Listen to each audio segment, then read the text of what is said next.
masukilah pintu rumah tersebut, artinya pintu daripada Baitul Maqdis atau pintu daripada kampung Ariha ini, sujadan, dalam keadaan bersyukur kepada Allah Subhanahu wa taala terhadap nikmat yang telah Allah anugerahkan kepada mereka orang-orang Bani Israel daripada kemenangan dan pertolongan dari Allah Subhanahu wa taala. Jadi kalimat hadhil qaryata, ulama tafsir tadi mentafsirkan masuklah kalian ke Baitul Maqdis. Sebagian lagi ulama tafsir mentafsirkan masuklah kalian ke kampung Ariha. Kemudian setelah masuk Allah perintahkan makanlah semau kalian.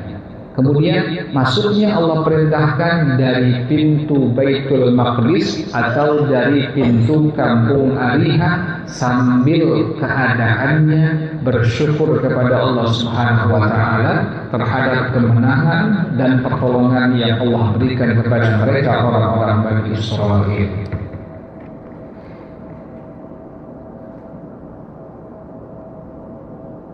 Kemudian kata Allah Subhanahu wa taala, wa qulu hittatun naghfir lakum khatayakum. Katakanlah hittatun. Katakanlah kalimat hittatun. Apa hittatun itu? Maghfiratun istaghfiru. Katakanlah hittatun, mohon ampunlah kalian kepada Allah terhadap dosa-dosa kalian. Hittatun, jadi sambil masuk pintu di Baitul Maqdis, sambil masuk pintu di kampung Ariha tadi, sebagian ulama mengatakan masuknya itu adalah seperti orang yang dalam kondisi ruku. Sebagian ulama mengatakan seperti orang yang ruku. Jadi masuknya ke kampung Baitul Maqdis atau kampung Ariha, sebagian ulama mentafsirkan masuknya seperti orang yang ruku lewat pintu Baitul Maqdis atau pintu kampung Ariha sambil mengucapkan hittatun. Hittatun tafsirnya adalah maghfiratun istaghfiru. Mohon ampunlah kalian semua kepada Allah Subhanahu wa taala terhadap dosa yang pernah kalian kerjakan. Jadi sambil mengatakan hittatun pada waktu melewati pintu Baitul Maqdis atau pintu kampung Ariha tadi, dalam kondisi tadi bersyukur kepada Allah, kondisinya keadaannya sambil rukuk masuknya, membungkuk seperti orang yang rukuk, kemudian sambil mengucapkan kalimat hittatun. Hittatun artinya mohon ampunlah kalian dari dosa-dosa yang pernah kalian kerjakan. Naghfir lakum khatayakum. Kata Allah Subhanahu wa taala, pasti kami akan mengampuni kesalahan-kesalahan dan dosa-dosa kalian. Jadi sekali lagi saya ulang, Allah mengatakan kepada orang-orang Bani Israel agar mereka semua masuklah ke kampung ini. Kampung ini tafsirnya yang pertama tadi adalah Baitul Maqdis. Yang kedua adalah atau kampung Ariha. Setelah masuk, Allah perintahkan untuk makan semaunya. Kemudian masuknya dalam keadaan kondisi seperti orang yang ruku, melewati pintu Baitul Maqdis atau pintu kampung Ariha sambil mengucapkan kalimat tadi apa? Hittatun. Hittatun maknanya mohon ampunlah kalian dari dosa-dosa yang pernah kalian kerjakan. Kata Allah Subhanahu wa taala, bila mana memasuki pintu dari Baitul Maqdis atau pintu daripada kampung Ariha itu sambil membungkukkan badan seperti orang yang ruku tadi, sambil mengucapkan kalimat hittatun yang artinya adalah pengampunan dari Allah Subhanahu wa taala, Allah jamin naghfir lakum khatayakum, pasti kata Allah Subhanahu wa taala kami akan mengampuni kesalahan-kesalahan dan dosa-dosa kalian. Wasanazidul muhsinin, kata Allah Subhanahu wa taala, bila kalian sudah mengerjakan yang kami perintahkan kepada kalian, maka yang pertama adalah Allah pasti mengampuni daripada dosa-dosa kalian yang pernah kalian kerjakan. Yang kedua,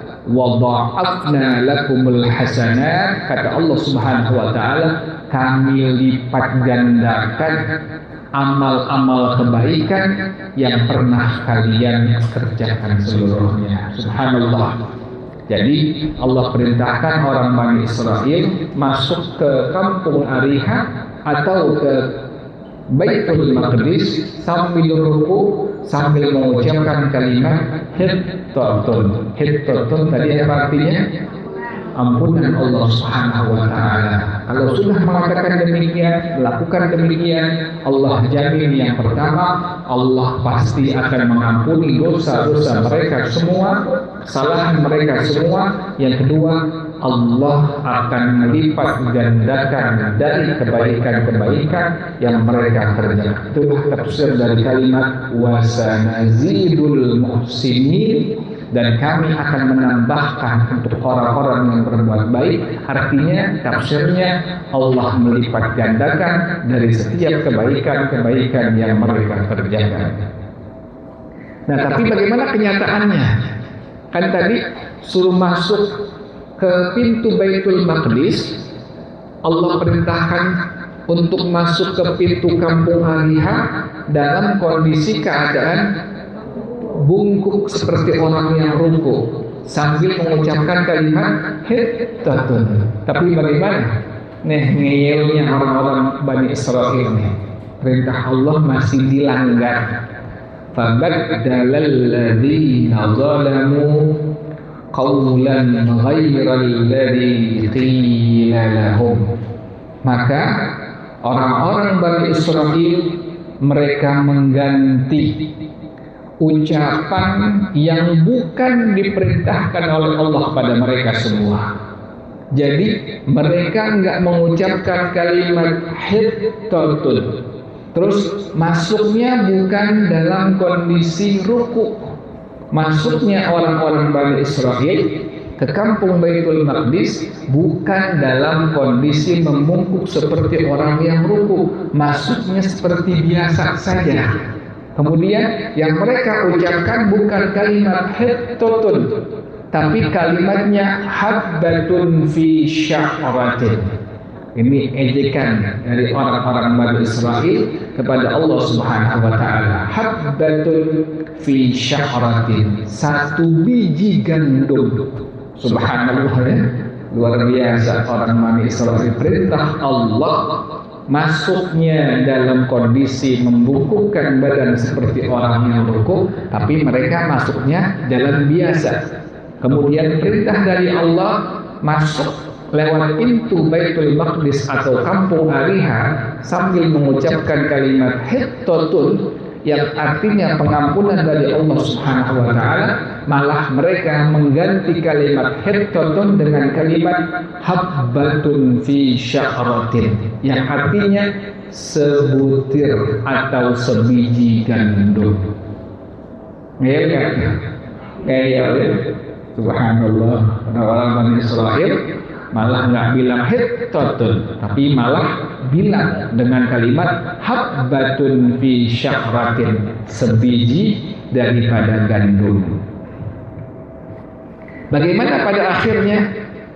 Karena mereka sudah mengatakan kalimat yang Allah perintahkan, mereka ganti dan mereka masuk dalam kondisi bukan membungkukkan badan seperti orang yang ruku, tidak sesuai dengan perintahnya Allah Subhanahu wa taala. Bagaimana konsekuensi hukumnya? Sebab dari kelakuan mereka, ucapan mereka melanggar perintah-perintah Allah Subhanahu wa taala. Kata Allah Subhanahu wa taala, fa anzalna 'alal ladzina zalamu rijzan minas samaa'i bima kanu yafsukun. Maka kami turunkan untuk orang-orang Bani Israel yang telah mereka berbuat aniaya terhadap diri mereka sendiri. Maksudnya aniaya tadi, perintah Allah diabaikan, perintah Allah ditinggalkan, perintah Allah tidak dikerjakan. Maka Allah turunkan untuk mereka semua orang-orang Bani Israel rijzan, yaitu siksa dari Allah Subhanahu wa taala. Siksanya apa dari Allah Subhanahu wa taala? Para ulama mentafsirkan siksanya, di antara ulama ahli tafsir adalah siksanya Allah turunkan taun, wabah penyakit yang tidak ada obatnya. Jadi sebab melanggar perintah Allah Subhanahu wa taala, orang-orang Bani Israel sebab tidak mengindahkan perintah dari Allah Subhanahu wa taala, konsekuensi hukumnya Allah turunkan kepada mereka orang-orang Bani Israel satu azab dari Allah Subhanahu wa taala. Azabnya apa? Ulama ahli tafsir mentafsirkan adalah ta'un. Ta'un adalah wabah penyakit yang tidak ada obatnya. Contoh seperti sekarang HIV, ya, itu ta'un. Kemudian yang kemarin itu corona, itu juga merupakan apa? Ta'un. Nah, ta'un itu sudah terjadi di masa-masa sebelum kita. Orang-orang Bani Israel yang mereka mengabaikan perintah Allah Subhanahu wa taala, Allah siksa mereka di alam dunia dengan satu siksaan, di antaranya ulama ahli tafsir mentafsirkan adalah penyakit ta'un, penyakit yang tidak ada obatnya. Sampai kata baginda Rasulullah sallallahu alaihi wasallam, "Idza sami'tum ta'un bi ardin fala tadkhuluha." Apabila kalian mendengar ada ta'un di sebuah negeri, di sebuah negara, di sebuah kampung, maka kalian jangan masuki negara itu, jangan masuki negeri itu, jangan masuki kampung itu. Jadi kalau kita sudah tahu di sana ada wabah penyakit yang tidak ada obatnya, jangan sekali-kali masuk ke dalamnya. Tuh, perintah demikian adalah perintah dari baginda Rasulullah sallallahu alaihi wasallam. Nah, bahkan bila ada muslim atau muslimah, mukmin atau mukminah yang mereka beriman kepada Allah Subhanahu wa taala, beriman kepada baginda Rasulullah sallallahu alaihi wasallam, mereka terpapar wabah ta'un ini, mereka tidak bisa menghindar, yang pada akhirnya membuat mereka bahkan sampai wafat, sampai meninggal dunia. Kata baginda Rasulullah sallallahu alaihi wasallam, di antara umat beliau bila mana beriman kepada Allah Subhanahu wa taala, beriman kepada baginda Rasulullah sallallahu alaihi wasallam, terpapar daripada wabah penyakit ta'un ini sampai ia meninggal, sampai ia wafat, maka terhitung sebagai orang yang mati syahid di hadapan Allah Subhanahu wa taala. Makanya saudara-saudara kita yang kemarin terkena corona sampai meninggal dunia, wafatnya mereka adalah wafat dalam keadaan syahid. Kenapa demikian? Itulah yang dijelaskan langsung oleh baginda Rasulullah sallallahu alaihi wasallam. Ini yang dibilang tadi siksa dari Allah, azab dari Allah bagi mereka yang tidak mengindahkan perintah Allah Subhanahu wa taala, bagi mereka yang tidak beriman kepada Allah Subhanahu wa taala. Tadi orang-orang Bani Israel Allah perintahkan untuk membungkuk masuk ke pintu Baitul Maqdis atau pintu dari kampung Ariha, malah mereka berdiri seperti biasa. Kemudian mereka Allah perintahkan untuk mengucapkan kalimat hittatun yang artinya adalah pengampunan dosa, malah mereka mengucapkan kalimat apa tadi? Habbatun fi sya'ratin, sebiji atau sebutir gandum. Makanya Allah seksa mereka, Allah azab mereka di alam dunia dengan sebab perbuatan mereka. Tadi di antaranya adalah Allah turunkan ta'un, Allah turunkan wabah penyakit yang tidak ada obatnya. Kemudian para jamaah sekalian, ayat yang selanjutnya, wa idistasqa Musa liqaumihi faqul nadrib bi'asakal hajar fanfajarat minhu ithnata asyrata ayna qad alima kullu unasin mashrabahum kulu washrabu min rizqillahi wa la ta'thaw fil ardi mufsidin. Wa idistasqa Musa liqaumihi. Ingatlah, kata Allah Subhanahu wa taala, nikmat dari Allah ketika, kata Allah Subhanahu wa taala, Nabi Musa meminta kepada Allah Subhanahu wa taala. Minta apa? Mereka Bani Israel minta air lewat Nabi Musa kepada Allah Subhanahu wa taala. Mereka minta air dalam kondisi kekeringan, dalam kondisi susah air, yang pada akhirnya orang-orang Bani Israel, kata Allah Subhanahu wa taala, mereka memohon kepada Allah lewat Nabi Musa agar Allah berikan air kepada mereka, orang-orang Bani Israel. Kita kalau lihat dari awalnya surah Al-Baqarah, kebanyakan cerita tentang apa? Bani Israel. Ya, mereka semua ngeyel semua kebanyakan. Perintahnya A, mereka ngerjainnya B, seperti itu. Nah, ini sama.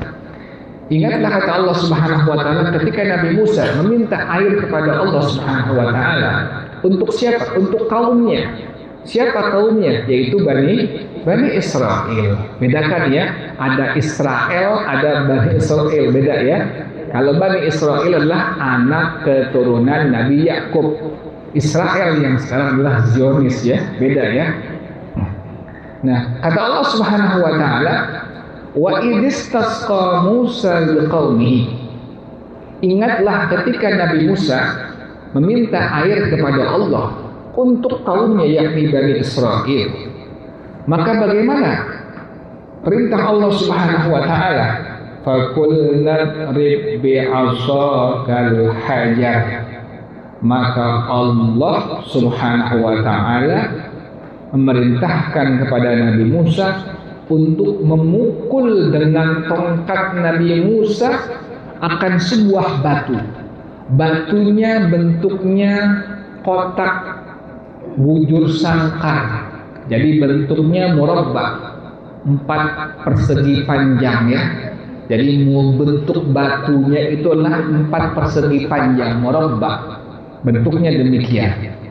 Allah perintahkan kepada Nabi Musa alaihissalam untuk memukul batu itu dengan tongkat Nabi Musa alaihissalam. Apa yang terjadi? Fanfajarat min hutnata asyrata aina. Maka langsung terpancar dari batu tadi 12 mata air. Subhanallah. Nabi Musa pukul itu batu yang 4 persegi panjang. Kemudian setelah dipukul langsung mengeluarkan air dari 12 mata air yang keluar dari batu itu. Setiap sudut itu ada 3, kan 4 ya. Setiap sudutnya ada 3, kan 4 persegi panjang, bujur sangkar ya. Jadi setiap sudutnya ada 3. 3 kali 4 berapa? 12. Jadi 3, setiap sudutnya ada 3. Ada 3 titik keluarnya air. Setiap sudutnya 3, 3, 3, 3. Seluruhnya ada 12 daripada tempat keluarnya mata air tersebut. Dan setiap daripada keturunan Bani Israel itu mereka masing-masing satu-satu dari mata air yang keluar dari batu tadi. Jadi satu keluarga besar, kan ada 12 ya. Satu keluarga besar ini air, mata airnya ini. Satu keluarga besar ini mata airnya. Jadi masing-masing sudah ada apanya? Ada mata airnya. Per keluarga, per kelompok-kelompok keluarga tadi sudah ada mata airnya yang Allah berikan kepada mereka semua. Dan setiap daripada generasi keturunan tadi sudah mengetahui mereka harus minum kemana, bahkan nggak boleh berpindah ke tempat lain. Jadi subhanallah. Jadi kalau udah Allah tentukan itu minumnya di sana, udah nggak boleh apa? Nggak boleh pindah-pindah. Qad alima kullu unasim masyrabahum. Yang setiap daripada Bani Israel sudah mengetahui tempat-tempat minum mereka semua. Allah perintahkan kulu washrabu mir rizqillahi wa la ta'thaw fil ardi mufsidin. Kata Allah Subhanahu wa taala, makanlah kalian wahai orang-orang Bani Israel, minumlah kalian wahai orang-orang Bani Israel dari rezeki yang Allah anugerahkan kepada mereka semua. Jadi Allah kasih kebebasan, silahkan minum airnya. Tapi ingat, satu keluarga jatahnya adalah satu apa? Satu mata air. Tapi ingat kata Allah, Allah berikan warning, wala ta'thaw fil ardi mufsidin. Janganlah kalian berbuat kerusakan di permukaan bumi. Kemudian ayat yang selanjutnya, wa id qultum. Jadi orang Bani Israel banyak request ya. Banyak request kepada Nabi Musa kepada Allah lewat Nabi Musa. Ini diantaranya ini. Requestnya minta air. Allah kasih batu diketok, dipukul oleh Nabi Musa, keluar 12 mata air buat 12 keluarga. Nah sekarang request lagi ayat selanjutnya. Wa id qultum ya Musa lan nasbir ala ta'amin wahidin fad'u lana rabbaka yukhrij lana mimma tunbitul ardu min baqliha wa kithaiha wa fumiha wa adasiha wa basaliha. Ingatlah kata Allah Subhanahu wa taala, ketika kalian wahai orang-orang Bani Israel berkata kepada Nabi Musa, lan nasbira ala ta'amin wahidin. Wahai Nabi Musa, kami enggak sabar kalau hanya makan satu makanan saja. Apa makanan kemarin? Manna wassalwa. Manna makanannya, salwa adalah minumannya. Jadi makanannya al-man wassalwa. Makanan minuman orang-orang Bani Israel al-man wassalwa. Ya kemarin ya keterangannya ya. Mereka nggak mau, padahal itu al-man dan as-salwa adalah makanan yang bergizi, yang bermanfaat, yang mudah, yang penuh manfaat dari Allah Subhanahu wa taala. Tapi malah mintanya apa? Mintanya mereka mimbaqliha, minta sayur mayur yang pertama. Wa kithaiha, minta mentimun. Yang ketiga wa fumiha, minta bawang putih. Wa adasiha, yang keempat minta kacang adas. Tahu kacang adas ya? Tahu nggak kacang adas? Kacang adas itu ada. Kalau kita pernah ke negeri Arab tuh, pernah umroh haji, ada dijual kacang adas. Jadi ada kacang yang namanya kacang apa? Kacang adas. Jadi orang Bani Israel minta, pertama minta sayur mayur, yang kedua minta mentimun, yang ketiga minta bawang putih, yang keempat minta kacang adas, yang kelima wa basaliha, minta bawang merah. Ada-ada orang Bani Israel ya.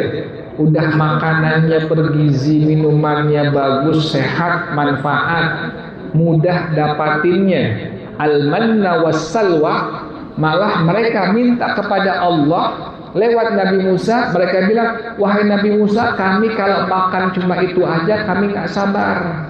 Minta dong kepada Allah macam-macam. Ini 5 yang mereka request kepada Allah lewat Nabi Musa. Yang pertama minta apa tadi? Sayur mayur. Yang kedua ketimun. Yang ketiga bawang putih. Yang keempat kacang adas. Yang kelima bawang merah. Allah katakan qala, kata Allah Subhanahu wa taala, atastabdiluna alladhi huwa adna billadhi huwa khair ihbitu misran fa inna lakum ma sa'altum. Kata Allah Subhanahu wa taala, apakah kalian semua wahai orang-orang Bani Israel minta mengganti dengan makanan yang lebih rendah gizinya, lebih rendah manfaatnya, lebih rendah semua-muanya ketimbang alman dan aswal dan as-salwa yang penuh manfaat, penuh gizi, penuh kemudahan dari Allah Subhanahu wa taala. Lihat orang Bani Israel. Padahal kalau makan itu terus sebenarnya makin sehat badannya, makin bagus badannya, tapi malah minta makanan yang lebih apa? Yang lebih rendah seluruhnya. Mereka minta kepada Allah Subhanahu wa taala, apakah Allah kabulkan? Iya, Allah kabulkan. Allah perintahkan kepada mereka, ihbitu misran fa inna lakum ma sa'altum. Kata Allah Subhanahu wa taala, silahkan kalian singgah. Singgah di mana? Di sebuah kota. Di sebuah kota nanti kalian akan pasti mendapatkan yang kalian minta semua. Allah tunjuk itu kotanya. Kalian nanti di sana akan mendapatkan semuanya kalian. Semua yang kalian minta, sayur mayur, mentimun, bawang putih, kemudian tadi apa? Kacang adas, kemudian bawang merah. Nanti di sana semua ada Allah persiapkan. Padahal lebih bagus, lebih manfaat, lebih bergizi makanan yang Allah berikan, yaitu al-man was-salwa. Wa duribat alaihimud dillatu wal maskanatu, dan ditimpakan kepada orang-orang Bani Israel ad-dillatu, kehinaan dari Allah Subhanahu wa taala, wal maskanatu, kemiskinan dari Allah Subhanahu wa taala, wa ba'u bi ghadabin minallah, dan mereka berhak mendapatkan murka dari Allah Subhanahu wa taala. Zalika bi annahum kanu, ini orang Bani Israel Allah timpakan tadi, pertama kehinaan, yang kedua kemiskinan, yang ketiga mereka berhak mendapatkan siksa azab dari Allah Subhanahu wa taala. Kenapa demikian? Dzalika bi annahum kanu yakfuruna bi ayatillah. Yang pertama dikatakan orang-orang Bani Israel mereka sombong, tidak mau mengikuti kebenaran ajaran Allah Subhanahu wa taala, dan mereka orang-orang Bani Israel mereka kufur, mengingkari ayat-ayat Allah Subhanahu wa taala. Ada berapa poin yang mereka Allah timpakan kehinaan? Orang-orang Bani Israel Allah timpakan kehinaan, Allah timpakan kemiskinan, bahkan mereka berhak mendapatkan siksa dari Allah Subhanahu wa taala, azab dari Allah Subhanahu wa taala. Sebabnya pertama, mereka sombong, tidak mau menerima kebenaran dari ajaran Allah Subhanahu wa taala. Kemudian mereka mengingkari ayat-ayat Allah Subhanahu wa taala. Yang fatal ini, wa yaqtulunan nabiyyina bighairil haqq, dan orang-orang Bani Israel membunuh dalam sehari 300 nabi. Orang-orang Bani Israel ini bukan satu tahun ya, mereka membunuh dalam satu hari tadi berapa? 300 nabi. Luar biasa ya, luar biasa kejamnya orang-orang Bani Israel, luar biasa biadabnya orang-orang Bani Israel. Bukan orang biasa, bukan ulama yang mereka bunuh, tapi bahkan apa? Nabi-nabi mereka bunuh. Tadi makanya Allah timpakan untuk orang-orang Bani Israel kehinaan, kemudian kemiskinan, kemudian mereka berhak mendapatkan azab dari Allah Subhanahu wa taala, di antaranya ini, karena orang-orang Bani Israel mereka berani membunuh nabi-nabi mereka. Para ulama tafsir mentafsirkan sampai dalam sehari 300 nabi mereka bunuh. Ya Allah. Dzalika bima asaw wa kanu ya'tadun. Hal itu Allah timpakan kehinaan, Allah timpakan kemiskinan, Allah adab orang-orang Bani Israel terhadap tadi sebab pelanggaran-pelanggaran yang mereka kerjakan, dosa-dosa yang mereka kerjakan, bahkan mereka melampaui batas-batas dari perintah Allah Subhanahu wa taala. Tadi yang luar biasanya udah mengingkari ayat-ayat Allah. Kemudian yang luar biasanya dari apa? Membunuh para nabi, satu hari sampai 300 nabi yang dibunuh. Berarti biadabnya orang-orang Bani Israel, ya, kejamnya orang-orang Bani Israel, pantas saja mereka Allah hilangkan, mereka Allah musnahkan dari alam dunia ini. Kemudian para jamaah sekalian, ayat yang selanjutnya kata Allah Subhanahu wa taala, innal ladzina amanu wal ladzina hadu wan nasara was-sabiina man amana billahi wal yawmil akhir wa amila salihan falahum ajruhum inda rabbihim wala khawfun 'alaihim wala hum yahzanun. Innal ladzina amanu, kata Allah Subhanahu wa taala, sesungguhnya orang-orang yang beriman, wal ladzina hadu, dan orang-orang Yahudi, wan nasara, dan orang-orang Nasrani, was-sabiina, dan as-sabiun. Nanti akan ulama tafsir jelaskan siapa as-sabiun ini. Man amana billahi wal yaumil akhir. Di antara mereka orang Yahudi ada yang masih bertuhan kepada Allah, beriman kepada Nabi Musa, mengamalkan isi daripada kitab Taurat.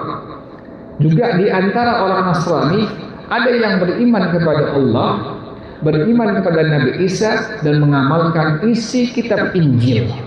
Ya, ini yang disebut kata Allah, innal ladzina amanu wal ladzina hadu. Jadi orang-orang Yahudi yang bagaimana? Yang mereka beriman kepada Allah Subhanahu wa taala, wal yaumil akhir, beriman kepada hari akhir, wa amila salihan, dan mereka beramal saleh. Jadi masih ada orang-orang Bani Israel dari kalangan Yahudi yang mereka tadi masih beriman kepada Allah Subhanahu wa taala, kemudian mereka pun beriman kepada Nabi Musa, kemudian mereka pun mengamalkan isi dari kitab Taurat. Pun sama, dari orang-orang Nasrani masih ada orang-orang yang beriman kepada Allah, beriman kepada Nabi Isa, dan mengamalkan kitab daripada Injil. Tapi ingat, pada sebuah hadis baginda Rasulullah SAW pernah menyampaikan tentang sahabat-sahabat Salman Al-Farisi. Salah seorang sahabat Nabi ada yang bernama Salman Al-Farisi yang berasal dari negeri Persia, Iran. Ya, ini pemberani sahabat ini.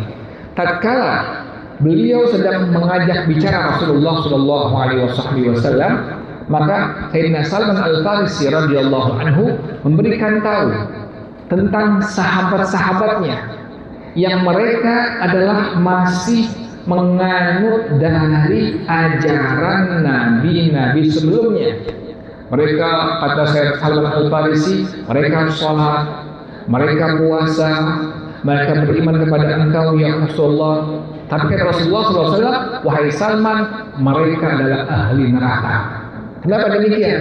Karena di zamannya sudah ada nabi penutup sekalian nabi. Siapa? Nabi Muhammad SAW. Jadi kalau sudah ada Nabi Isa, maka orang-orang Yahudi wajib imannya kepada Allah juga beriman kepada Nabi Isa dan mengamalkan kitab apa? Injil. Bila sudah datang Nabi Muhammad SAW, orang Yahudi, orang Nasrani wajib beriman kepada Allah. Yang pertama, yang kedua beriman kepada siapa? Nabi Muhammad SAW dan beriman kepada Al-Quran. Nah, yang menjadi kesalahan mereka tetap kekeh. Mereka berpegang kepada Nabi Musa bila orang Yahudi mengamalkan kitab Taurat tapi tidak mau beriman kepada Nabi Isa, tidak mau beriman kepada kitab Injil, tidak mau beriman kepada Nabi Muhammad, tidak mau beriman kepada Al-Quran. Sama dengan orang Nasrani, mereka tetap kekeh. Kekeh apa? Tetap hanya beriman kepada Nabi Isa dan mengamalkan kitab Injil. Padahal seharusnya orang Nasrani mereka beriman kepada Allah, beriman kepada siapa? Nabi Muhammad dan mengamalkan Al-Quran. Makanya kata baginda Rasulullah SAW pada sahabat beliau Salman Al-Farisi, wahai Salman, ketahuilah mereka semua adalah ahli nar. Mereka adalah orang-orang yang akan masuki neraka Allah Subhanahu wa taala. Jadi kata Allah Subhanahu wa taala, innal ladzina amanu, sesungguhnya orang-orang yang beriman, walladzina hadu, dan orang-orang Yahudi, wan Nasara, dan orang-orang Nasrani, was-sabiun. Siapa sabiun ini?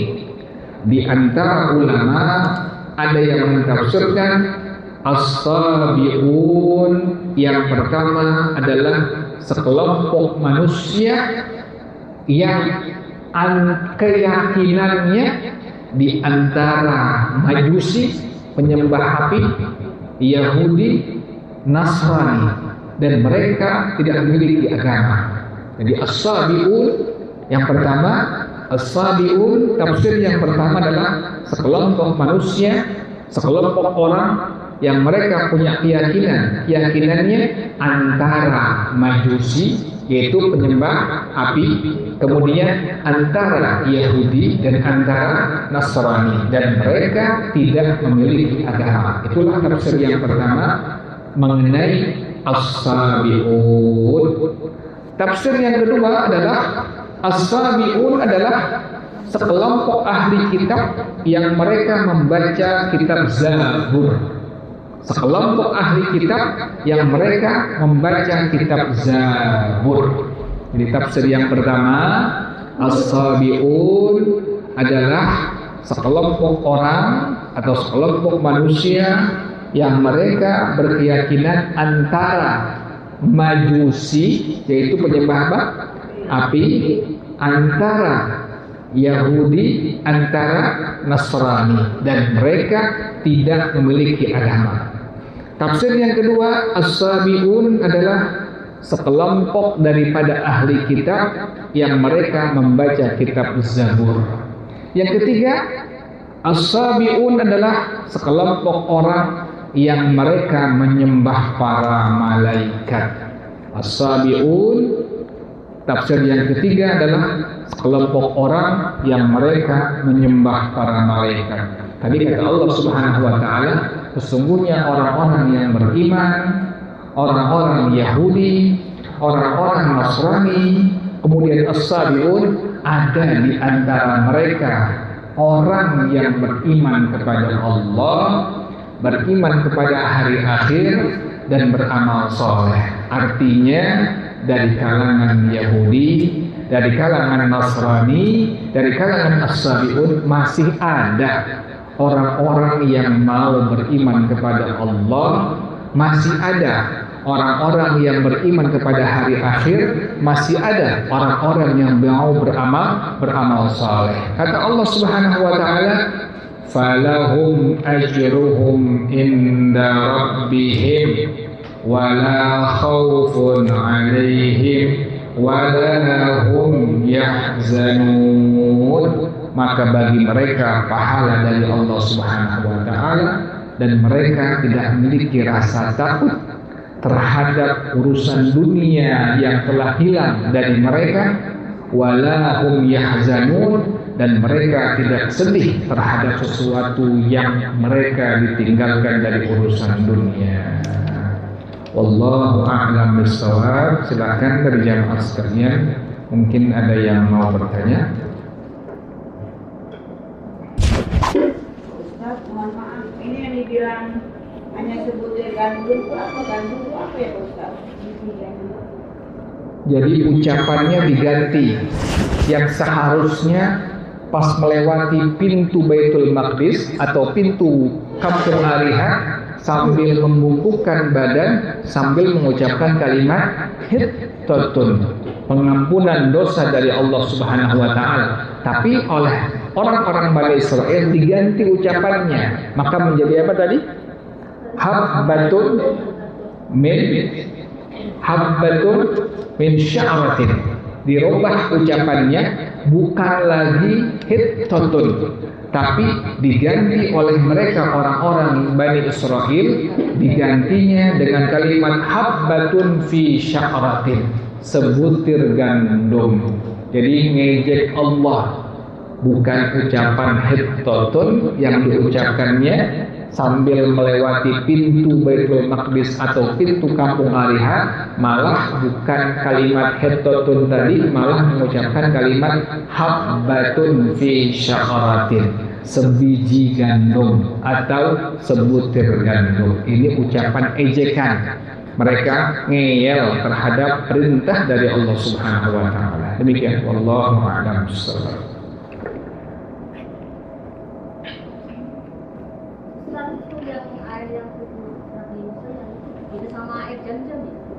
Oh enggak, beda ya, beda ya. Jadi bukan air Zam-Zam. Air Zam-Zam bukan dari air yang 12 mata air, ini bukan.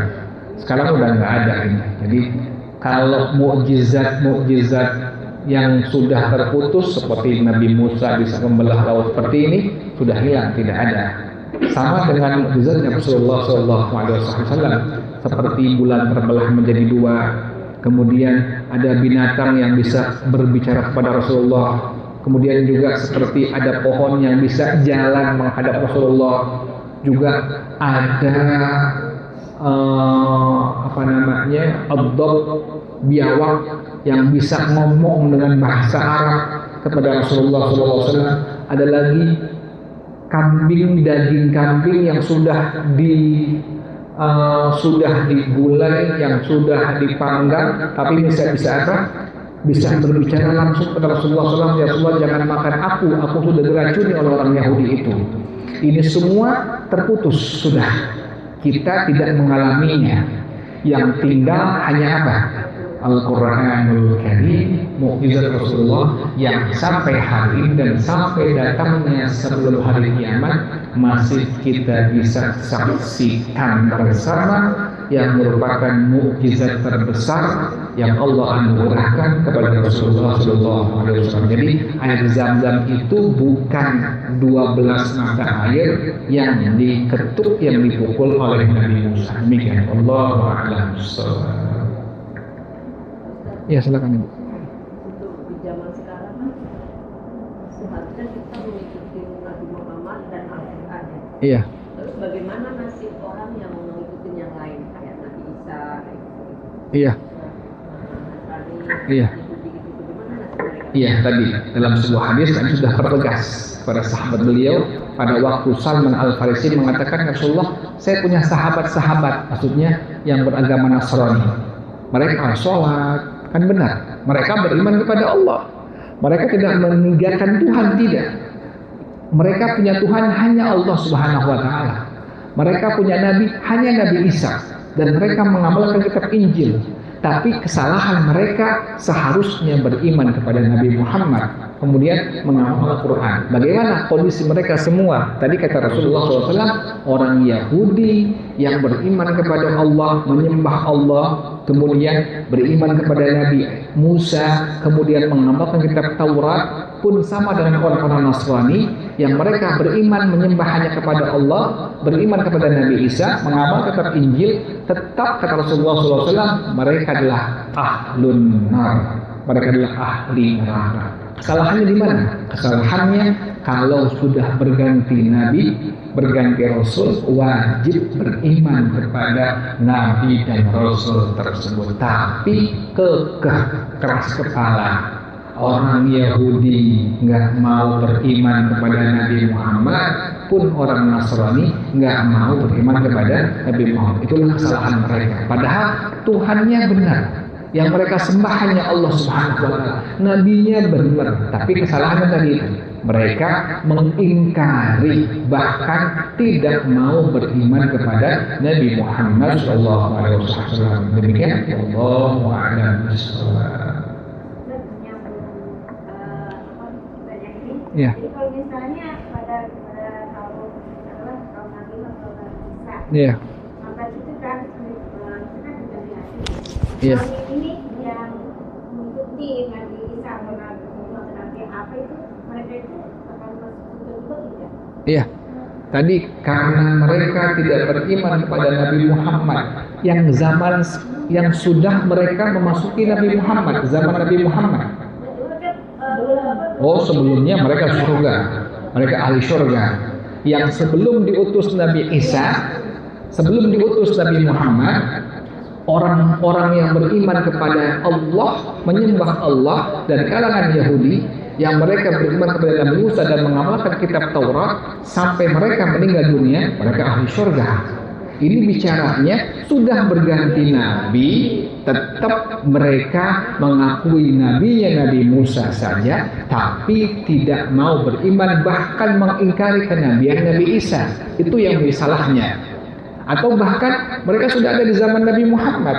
Kan orang Yahudi, Nasrani ada yang hidup di zaman Nabi Muhammad, tapi mereka tetap apa? Percaya hanya Nabi Isa atau Nabi Musa sebagai nabinya. Sekalipun mereka bertuhan kepada Allah, menyembah Allah, tapi mereka poin kesalahannya satu, tidak mau beriman, bahkan mengingkari kenabian kerasulan Nabi Muhammad. Tetap mereka dihukumkan adalah sebagai kafir ahli kitab. Makanya pada hukum Islam itu diperbolehkan laki-laki muslim atau perempuan muslimah menikahi kafir ahli kitab yang mereka adalah orang-orang yang menyembah hanya kepada Allah tapi berimannya kepada nabi mereka, Nabi Musa atau kepada Nabi Isa, dan mengamalkan kitab Taurat yang asli dan mengamalkan kitab Injil yang asli. Jadi Tuhannya satu, sama, hanya Allah Subhanahu wa Ta'ala. Makanya pada hukum Islam diperbolehkan menikahi mereka semua. Demikian. Diperbolehkan, tapi jarang kejadian. Iya ada, tapi yang benar-benar menyembah Allah saja. Tuhannya bukan Tuhan yang seperti sekarang, bukan.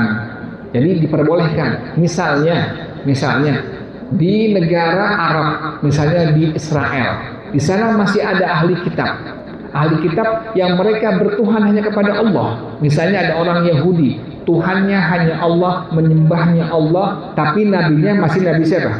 Nabi Musa. Apakah diperbolehkan dinikahi? Ya, diperbolehkan dinikahi. Jadi selama Tuhannya sama dengan kita, Tuhannya Allah, yang mereka sembah adalah hanya Allah Subhanahu wa Ta'ala, tapi yang menjadi kesalahannya tidak mau beriman kepada siapa?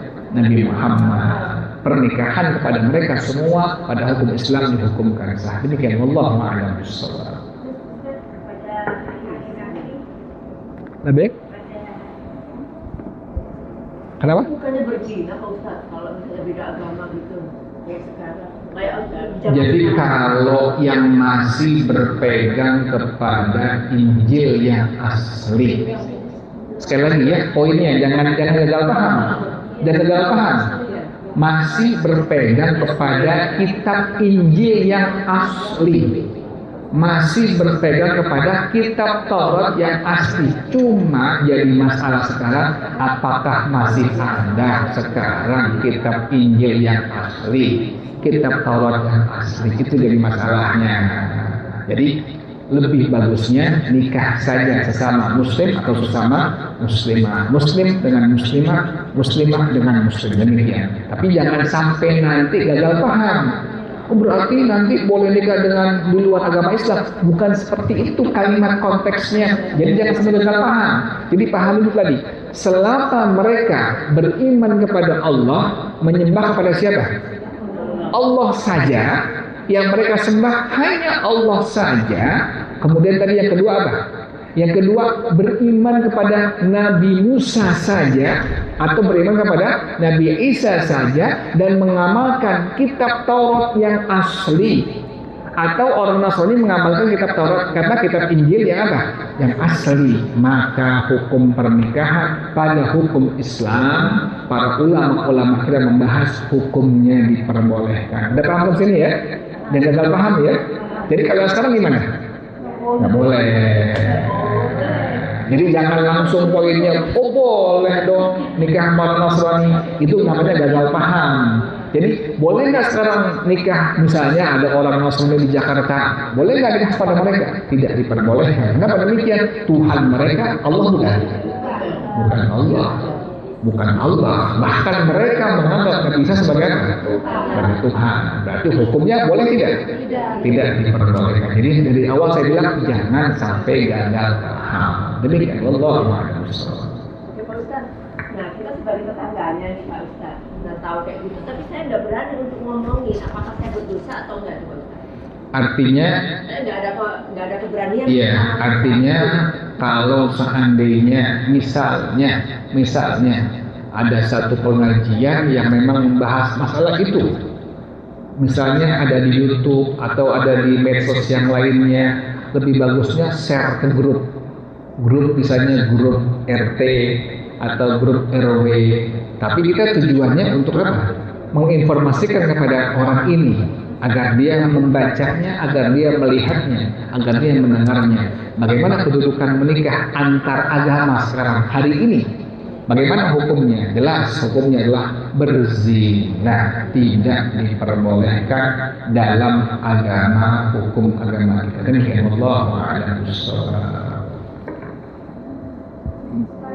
Iya silakan. Tadi yang Al-Baqarah ayat 58 itu Iya. diperintahkan saat masuk di pintu Baitul Maqdis Iya. melayani orang di ruku Iya. sambil mengucap Hittotun, iya. Nah, itu berlaku juga buat kaum muslimin.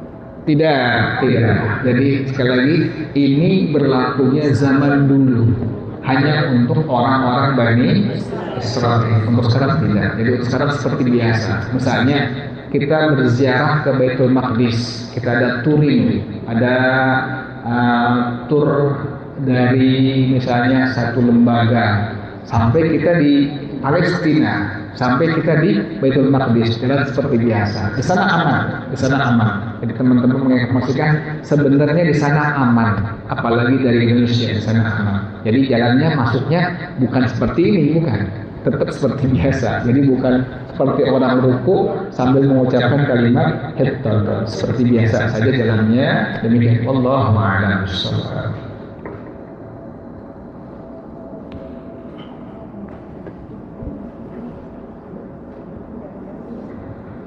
Ada lagi? Sudah? Tutup saja ya. Al-Fatihah. A'udzu billahi minasyaitonir rajim. Bismillahirrahmanirrahim. Alhamdulillahi rabbil alamin arrahmanir rahim maliki yaumiddin. Iyyaka na'budu wa iyyaka nasta'in. Ihdinas shiratal mustaqim.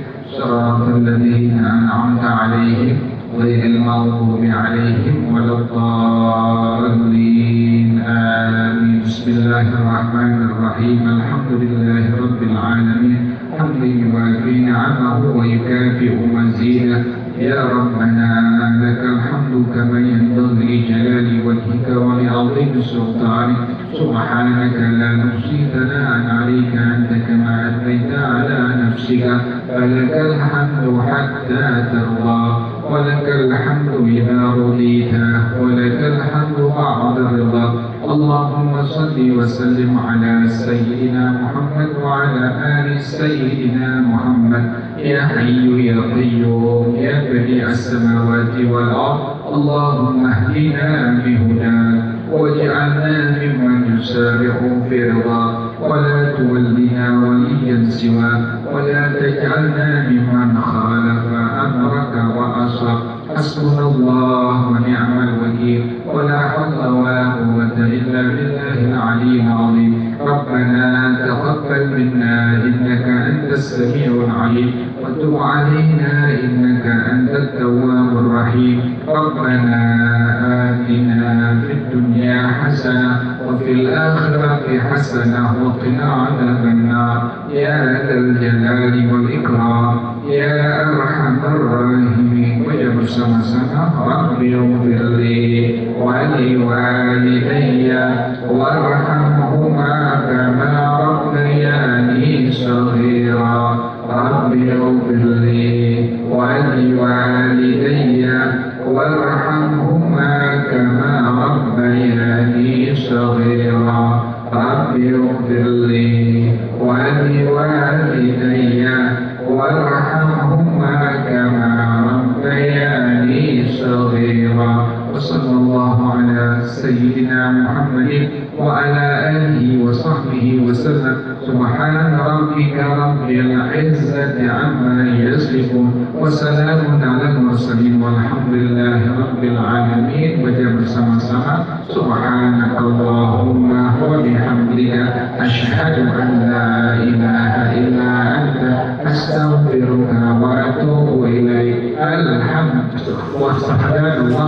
Wassalamualaikum warahmatullahi wabarakatuh.